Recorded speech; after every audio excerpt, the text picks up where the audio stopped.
Hello good evening guys. तो कैसे हैं आप सब। और मार्केट में तो सबका हालत ख़राब ही होगा, लेकिन मैं आपको बताऊं दोस्तों कि मार्केट में जो चिल करने का जो समय है ना, इससे ज़्यादा बेस्ट समय कुछ नहीं है। ठीक है, मार्केट में ये है चिल करने का ओरिजिनल समय। ठीक है, इस समय सिर्फ आप मार्केट में इन्वेस्टमेंट अपॉर्चुनिटी जो आप ऑलरेडी मतलब आप सोच रहे थे कि जो स्टॉक्स में ख़रीदने वाला था, लेकिन वो बहुत महंगे प्राइस पर मिल रहा था उस टाइम, अभी बिल्कुल चीप लेवल पर ट्रेड कर रहा है और आप उन स्टॉक्स को मतलब परचेज़ कर सकते हैं। मैंने पिछले वीडियो में मैंने बंधन बैंक के बारे में आप लोगों से बात किया था।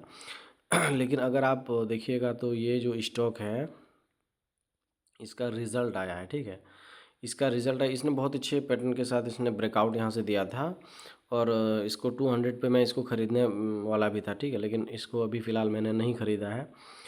अगर आप इसका देखिए डेली कैंडल पे, तो इसमें कितने का गिरावट है, लगभग 16.92%, यानी कि 17% ये स्टॉक ऑलरेडी गिर चुका है। ठीक है, तो अगर आप देखिएगा ये जो स्टॉक है,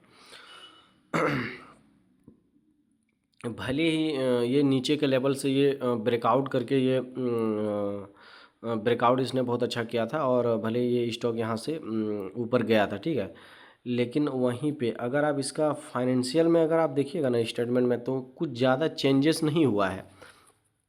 ठीक है, मैं इसमें अगर स्टॉक को इस स्टॉक को मैं अगर बाइंग भी करूँगा ना, तो मान के चलिए इस तरह होता है जैसे कि कोई स्टॉक बहुत ही अच्छे लेवल पर मुझे ब्रेकआउट होता है, लेकिन उसमें उसका जो फंडामेंटल में कुछ ज़्यादा चेंजेस नहीं हुआ है, पहले का जिस तरह था उसी तरह है, लेकिन फिर भी मुझे वो टेक्निकल बहुत अच्छा लग रहा है वो स्टॉक। ठीक है, तो उसको मैं कुछ मतलब एक टोकन क्वांटिटी में ख़रीद लेता हूँ। मान मान के चलिए उसमें 20,000 25,000 इस तरह का मैं इन्वेस्टमेंट कर देता हूँ, सिर्फ उस स्टॉक को ट्रैक करने के लिए। ठीक है, ट्रैक करने के लिए मैं उसमें छोटा अमाउंट इन्वेस्ट कर देता हूँ ताकि वो स्टॉक मेरे नज़र में रहे।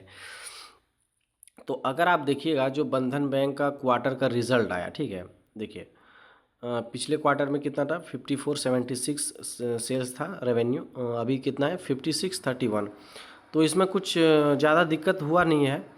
-204 इसमें 72, अगर उस हिसाब से आप देखिएगा तो इसमें पॉजिटिव में ही है इसका फाइनेंसिंग प्रॉफिट। ठीक है, लेकिन अगर आप नेट प्रॉफिट में देखिएगा तो इसका क्वार्टर रिज़ल्ट नेट प्रॉफिट कितना था, 112 करोड़ का नेट प्रॉफिट था, जो बढ़ के अभी 502 crore, sorry 372 crore net profit था 2025 में, और 2026 में 502 करोड़ का नेट प्रॉफिट। ठीक है, तो पहले से तो अच्छा ही है, लेकिन स्टॉक फिर भी गिर गया।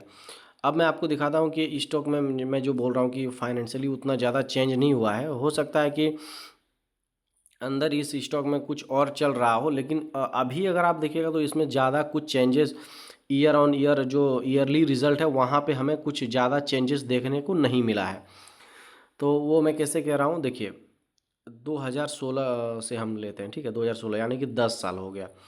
इसका अगर आप देखिएगा जो सेल्स है वो 10 गुना से ज़्यादा हो गया। 1581 करोड़ का सॉरी 1581 करोड़ का था सेल्स 2016 में, जो 2026 में अगर 15,800 का अगर सेल्स होता तो 10 गुना होता, लेकिन 21,600 करोड़ का सेल्स हो गया। ठीक है, तो 10 गुना से भी ज़्यादा हो गया है सेल्स। लेकिन अगर आप नेट प्रॉफिट इसका देखिएगा कितना है, नेट प्रॉफिट देखिए 275 करोड़ का नेट प्रॉफिट था 2016 में, लेकिन अगर इसका नेट प्रॉफिट अगर आप देखिएगा 2026 में 1224 करोड़ का नेट प्रॉफिट था। ये हाईएस्ट है नहीं है, लेकिन सेल्स बिल्कुल हाईएस्ट है। तो इसका नेट प्रॉफिट हाईएस्ट कब है मैं देख ले रहा हूँ, 2745 2025। हाँ, तो इसका नहीं 2020 में देखिए 3024 करोड़ का नेट प्रॉफिट था 2020 में। तो उस लेवल पर भी नहीं है। देखिए हम इस स्टॉक को बिल्कुल मतलब अच्छे क्वांटिटी में इसको मैं बाइंग कब करूँगा, जब इसका सेल्स 21,000 करोड़ हो गया था। ठीक है, और यहाँ से इसका जो हाईएस्ट जो नेट प्रॉफिट होना चाहिए था, लगभग अगर 3-4 हज़ार भी होगा ना, लेकिन वो हाईएस्ट होना चाहिए। ईयर ऑन ईयर बिल्कुल बढ़ते रहना चाहिए, लेकिन इसमें उस तरह का है ही नहीं कि कभी कम कभी ज़्यादा, कभी कम कभी ज़्यादा, स्टेबल है ही नहीं। ठीक है, तो इसमें हमें बहुत जल्दी बंधन बैंक में स्टेबिलिटी मतलब जो नेट प्रॉफिट है उसमें हमको देखने को मिलेगा। जिस तरह Kotak bank, ICICI bank, HDFC bank जो स्टेबल जो नेट प्रॉफिट जो दिखता है ना उस तरह का दिखना चाहिए। उसके बाद ही हम इसमें मतलब इस स्टॉक को ऐड करेंगे, ठीक है।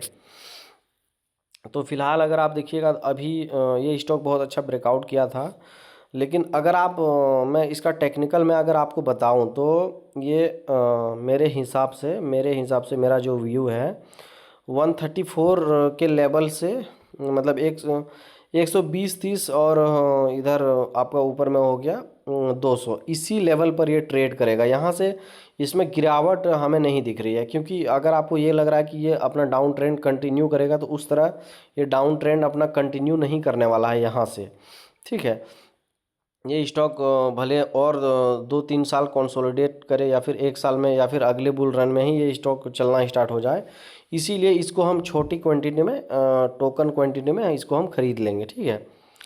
तो इस बैंक को मैं इसी हिसाब से देख रहा हूँ, क्योंकि देखिए स्टॉक मार्केट में आप स्टॉक का कमी नहीं है, क्योंकि अगर मुझे अगर इससे अच्छा फंडामेंटली बैंक मुझे अगर अवेलेबल है मार्केट में तो मैं इसको क्यों खरीदूंगा। सवाल ये होना चाहिए मैं आपके ऊपर पैसा क्यों लगाऊं जब मुझे आपसे बेहतर सब कुछ दूसरे स्टॉक में मिल रहा है, तो मैं आपके पीछे क्यों जाऊं। मेरा सबसे जो मेन क्वेश्चन है यही होता है सब स्टॉक्स में, ठीक है।